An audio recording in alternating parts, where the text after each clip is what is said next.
Hello to doctor. My name is Fiona, number matric BI24110293. Today, I am going to explain shortly about my answers and the justification. For question 1, it's about Hamming code correction.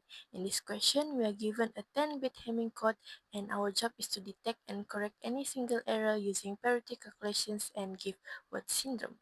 First of all, what I did is to find the length of bit position needed. As you can see, based from this condition, I have to use 15 bits to find the check and parity bits. Next, I make it into a table to compare clearly between the check bits which are 1, 2, 4, 8 and the data bits which are the numbers that I didn't say. Then I compare with the question what the question wanted, which is 10011100001. After that, I can prove that for the first parity of bits 13579, there are only two ones that have the data word in it. So it has an even parity which makes it 0. The others are also the same. For the parity bits of 2, 3, 6, 7, 10, I get even. Then parity bits 4, I got odd. Afterwards, parity bits 8, I got odd as well. The new check bits that I will get is 0011. After that, I compare with the original check bits, which is 001 using XOR logic. Then I get 000. This indicates that the bit number has no error and the fetch word is correct. Next, this question involves arithmetic shifting operation used in multiplication algorithms like boots. Before starting, I list down the important definitions like A is for accumulator, Q is for multiplier, Q-1 is the bit position of -1, which is beside 0, and M is for multiplicand. Next, I change the value into binary based on the bit word 5-bit word.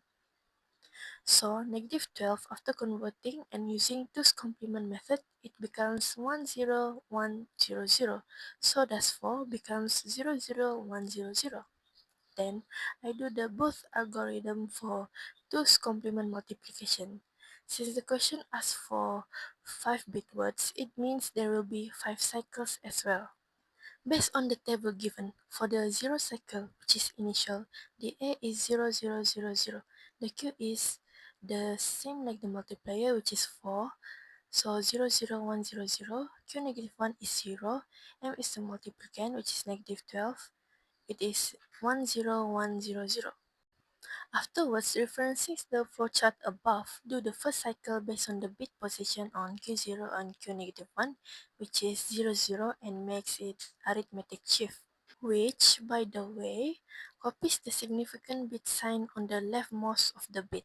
That's why when shifting, 0 will be input except when the significant bit is 1, which is also means it is negative. Then 1 will be input. This cycle repeats until cycle 3 because the value is now 10 and needed to do calculation, which is A equals to A minus M. This simply means the A value 000 needs to add the opposite value of M, which is 01100. Until the cycle ends, that is how the both algorithms work to calculate the multiplication of two numbers. In the end, the final answer product will be 11100000. When doing 2's complement on this binary number, it shows that it is the same when -12 times 4, which is -48. In this question, we perform a division or similar algorithm that depends on whether register A is negative. First of all, I convert 7 and 4 to binary, which are 011, 011, and 0100.